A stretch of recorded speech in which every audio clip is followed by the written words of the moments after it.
జర్నలిస్టులు దాదాపు ఈ డైలీ స్టార్లో అయితే 100 మందికి పైన ఉన్నారని చెప్తున్నారు. ఇంకొక దాంట్లో 23 మంది ఉన్నారు. వీళ్ళంతా కూడా ఆహాకారాలు చేస్తున్నారు, వాటికి నిప్పు ముట్టించారు.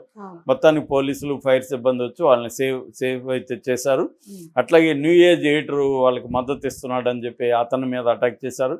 అట్లాగే హసీనా వాళ్ళ నాన్న షేక్ ముజీబ్ రహమాన్ ఉన్నాడు, ఆయన వ్యవస్థాపక అధ్యక్షుడు బంగ్లాదేశ్కి ఏర్పడినప్పుడు. సో ఆయన ఇంటి మీద కూడా దాడులు చేశారు. ఇలాగా అంటే షేక్ హసీనాకు సంబంధించిన వాళ్ళు, హసీనాకు మద్దతు ఇస్తున్న హిందూ సంఘాలు, వీళ్ళ మీద అంతా కూడా దాడులు అనేవి పెద్ద ఎత్తున జరుగుతున్నాయి.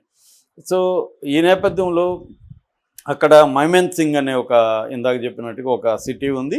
అందులో బలూకా స్క్వేర్ అని ఉంటుంది. బలూకా స్క్వేర్ దగ్గర ఒక హిందూ అతను ముస్లిం మహమ్మద్ ప్రవక్తని బ్యాడ్గా కామెంట్ చేశాడని చెప్పి అక్కడున్న ముస్లిం మాబ్ కోపంతో అతన్ని చెట్టుకు కట్టేసి సజీవంగా నిప్పు పెట్టేశాడు. సో అతను దగ్ధమైపోయి చనిపోయాడు.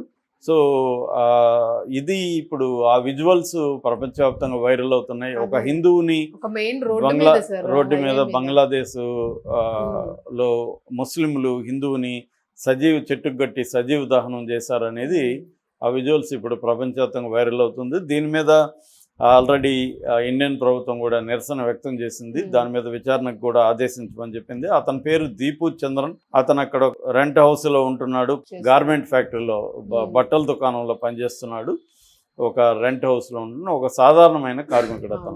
అతను కామెంట్ చేశాడో లేదో తెలియదు, కామెంట్ చేశాడా అనేది తెలియదు. ఏదేమైనా అతను ఏదో కామెంట్ చేశాడని చెప్పి ఎప్పుడైనా కూడా ఏదన్నా చెప్పాలంటే అదేదో అంటారు, కుక్కను చంపాలంటే పిచ్చి కుక్క అన్నట్టుగా అతను ముస్లింలను కామెంట్ చేశాడు. ముఖ్యంగా మహమ్మద్ ప్రవక్త గురించి బ్యాడ్గా మాట్లాడాడని చెప్పి ఆగ్రహవేశాలతో మాబు వెళ్ళి చంపేశారు.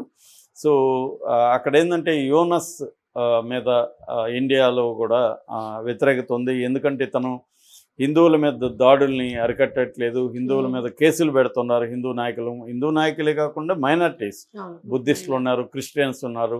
సో నిజానికి హిందూ, క్రిస్టియన్, బుద్ధిస్టు సంఘాలు కూడా అక్కడ కోయిలేషన్గా కూడా ఫామ్ అయినాయి. అన్నీ కలిసి కూడా పోరాడుతున్నారు. సో కానీ యూనస్ మీదనే ప్రధానంగా విమర్శలు వస్తున్నాయి. అతను యాంటీ హిందూ ఇది ఉన్నాడు. వాళ్ళ పాయింట్ ఆఫ్ వ్యూలో ఏంటంటే వాళ్ళ దేశంలో ప్రజల్ని హింసించి కొన్ని వందల వేల మందిని అక్రమ అరెస్టులు చేసి జైళ్ళల్లో కుక్కి, జైళ్ళల్లో టార్చర్ పెట్టి ఇవన్నీ చేసిన అంటే పొలిటికల్ యాక్టివిస్టులని వీళ్ళందరినీ అరెస్టులు చేసి హింసించింది ఎవరు? షేక్ హసీనా.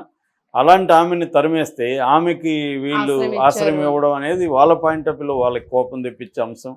అంటే మా దేశంలో మా ప్రజల్ని హింసలు పెట్టి, మా విద్యార్థుల్ని ఇబ్బందులకు గురి చేసి, నిరుద్యోగానికి గురి చేసి వేలాది మందిని హింసించిన ఆమెను మీరెలా షెల్టర్ ఇస్తారు అనేది వాళ్ళ దేశంలో ఆగ్రహవేశాలు ఉన్నాయి. సో ఈ కాంటెక్స్ట్లో అక్కడున్న సాధారణమైన హిందువులు బలి అవుతున్నారు.